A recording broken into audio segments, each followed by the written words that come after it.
ايش دبي جما شراي بركن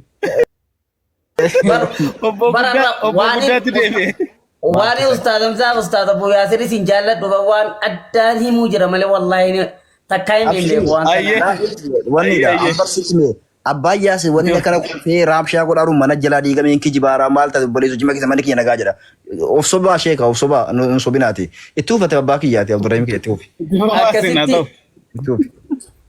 nin gaafadhe wallahi wanni nin gaafatini sin jiru gaafadheera itti fayyadameera yeroo hanga fayyadameera gadiin galuu jirus la waasi faramani imeetin jiraan eshi waan mootummaa kana keessatti argadheera jedhee jalqaban isinii himee jira. Wannin argadhe biyya kiyya ittiin fayyadeera. Alhamdulillah ashukru wal minna. Allaqe. Alhamdulillah. Dhiira wallahi magaalaa naataate. Ustaz Abdurrahim. Naataate. Ganama sitti kennanii dhoorii akkasii waamanii sirraan fuuni gaamu. Himteetta.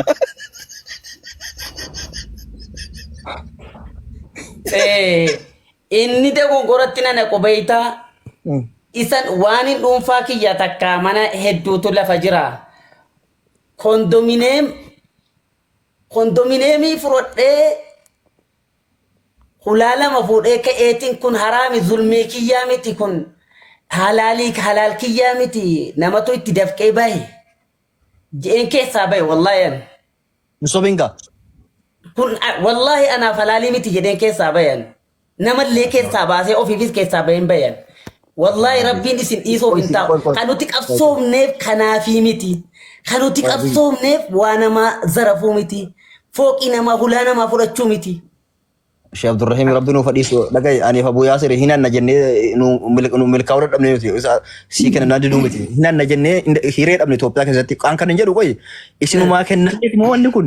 Manuma barra Hamza manuma isa wayyaaneen gad dhiiftee deemte tokko nutti darbatu ennee eegne abiyyiin illee ollaa keenya jira. Yeroo tokko waa haluudhaaf ni aanee jedhu hin hinanna jennee dhabne dhibne qoy akkan hin jedhu qoy. Ustaz Abdurrahim. Ati keessa galtee kami keessa baata boleessa kiyya nuti bar eessaan ol galchanii jennaan qabanna jedhaa jirra. Yeroo san ajajni gubbaa tokko illee gadi hin kennamne. Amiiroo fi jala deemuu wayyaadha jiran.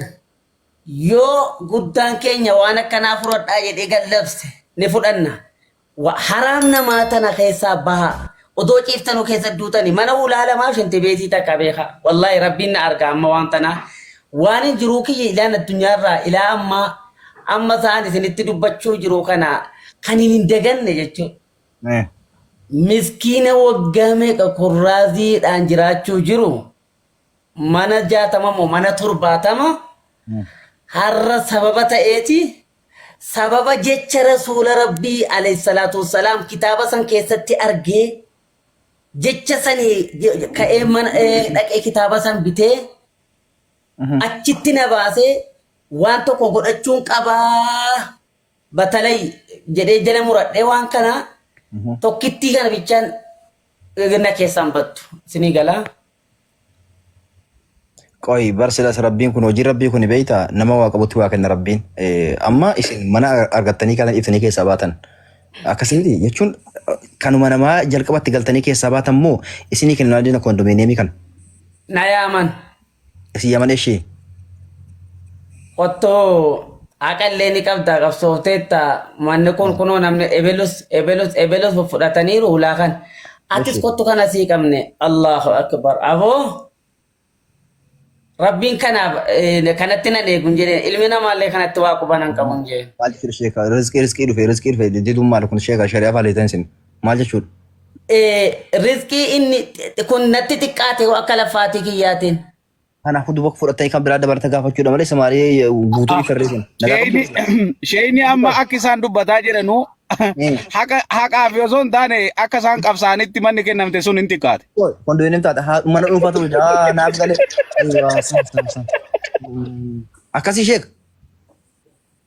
Abu Yasir kan akka mogoona yaabaleessu. Akkasii miti. Barakas jedhe kuno. Akkan qabsaa'etti manatti natti xiqqaattee je. Dhuguma akka silaa fooqii kennuufii qabanii bara akka inni qabsaa'etti. Amma Ustaaz Hamza. Ustaaz Hamza.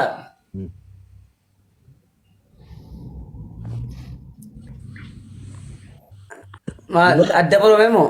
Dubbadhaa kan dubbadhaa. Murame na sinis beekamu. Ni jirta ni jirta. Si caqasuu jira.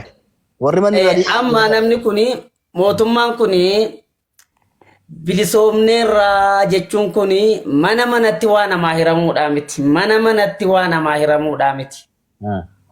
Osoo Rasuulli Rabbi alayhi salaatu wassalaam biyya bulchuu jiran bakkuma jirutti sammuun namaa kun nagaya ta'uudha. Sammuun namaa kun bakka jirtutti nagaya ta'eetum hawaasni bal'aan kun nagaya ta'uudhumatu bilisummaadha malee waan dubbattu differeennatiidhaan sodaa tokko maleetti dubbachuudhaatu bilisummaan tokko kanuma malee kabiraatii miti. Haasoftu takka nagayaan dubbachuudha. Garuu qoy ishee kondominiyeemii jedhanii kan waan biraa fudhataniitu. Hin fudhanne. Hin fayyadamne. Maaliif? Sheeka kenna kamiin didda. Wallaahi waan mootummaan naa kenne na fudhan maal? Waan mootummaan naa kenne na fudhan galata jedha. Jazaakallahu khayran. Hayi. Eega. Galatoomi boo araat kiiloo kee keessatti barakadhu jedhaan fudhattu.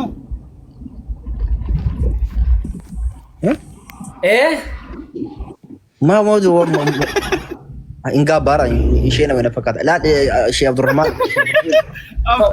Mana deebise sanaaf na daamuu dhoolu.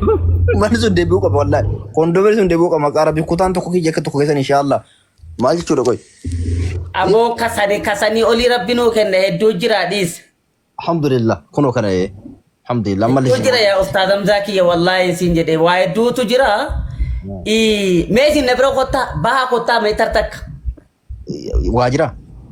Isitti mannaa kottaa biyya keenya kottaa. Wallahi. Kilintoon buusuuf yamsa. Wallahi ورب الكعبة إنه هو قسما بالدكتور أبي ورسول قطنا جاي ورب الكعبة من النقوان أقسم بالله. والله وبالله. أصلا كانوا في ديما دفعان جربك. نملك إنس سر. نملك إنس سنراج أصلا جرو. الله تعالى نافرقار يو دكتور أبي نيام يشود ستاني باتي يوم قال لي أخذ إنجلي دي بيعمله بانجدي كنا ما أسيتي أخير يا كينيا يقولون باتي جاغوتو توبته موتما فارسي كابين أبي الركاسة إلى كابين ده كفارسي برسيسا في ولا في قطيبولا في غندا بريشاون ده فارسي يروني أسي جمان جهو نمر أكوان غرتي شفتان سيقولي إسعاي مماجا كان وني سوريا كسنوا فيتو manatti marsanii si galee dhokotee achirraa gadi bahee osoo jimaa qamoo jiru dhufee naannoo siminii gahee jechuudha. Siminii yookaan naannoo sokorruu gahee jirra. Mootummaan keenya maashaallah tabaarakallah biyyi bareeda jira minaam jedhe yeroo nasi wanni gadhiisu wal qixxeete gani qabanii gixxeemu. Baatii sadi guutuu abbaan giddii duraan burtukaana fakkaatu obboleessoo muka gogaa fakkaate gadi bahee amma achi as bee kun maqaa doktor Abiyyi yoo ka'e utaalee lafaa ka'a. Gabbaa kaadanda. Si galaamti. Kanaafuu jireenya barbaadaa mootummaan haa jiraatu. Doktor Abiyyi Ahmad itti hafuufu biyyi keenya nagaa haa taatu. Annama tokko waan dhabuun fedhu jireenya barbaada waan ta'eef. Akkas. Sirrii. Jireenya barbaadu boreessoo. Haqni dachii kana gubbaan jirtu haqni samii qofa gubbaa jira boreessoo rabbii kan keessa dhaadhuuti. Haqan dubbadhee wanni biyyoon nyaadhuuf hin jiruuti itti fufa. Isin amli keessa wallahu ta'ala biyya keenya rabbi nagaa haa godhu. Mootummaan nagaa ta'u namni lafa nagaa ta'u hawaasi nagaa haa ta'u warri bosonaa haa galu. Warri bosonaa jiru haa galu. Wallahi lazim. Si galee anna beekaa amma booda siyaasa keessaa willik jedhee keessaa bahee jira akka nama tishirtii baafate shaaworii galuutti bahee siyaasa keessaa. Ammaati mee dhufeen isin ziyaaraa maal qopheessitu amma sen. As dhufuu isin siman rakko. Asitti moo? Asitti rakkoon gorgoo Itoophiyaa nu simatina yoo dhufne nu simatina malee isin. Karaa Hamzaa yoo dhufte malee karaan keenya kun nama dhiita namni. Maaliif? Biyyichi kun jabaadha akkuma milishaan biyya keessaa nama dhiitu saditti asii nama dhiita. Yeroo laalu namni nama affeeru hin jiru maa namni kabaja namaa godhu hin jiru dhiifama waan ta'e isin affeeruu barbaadu na hayyamtu. Ustaaz Haydar baga nagaan dhuftan. Ustaaz Haydar salaamu alaikum. وعليكم السلام أستاذ علمتي أنا دقيقة أتوقع صبري أنا قوتني وأنا ويسنا فيروفني يونا أنا هيمتني ماشي Ayyee. إيه أبشر بفضل Namni jaalalli kun immoo fayyaa ijoo.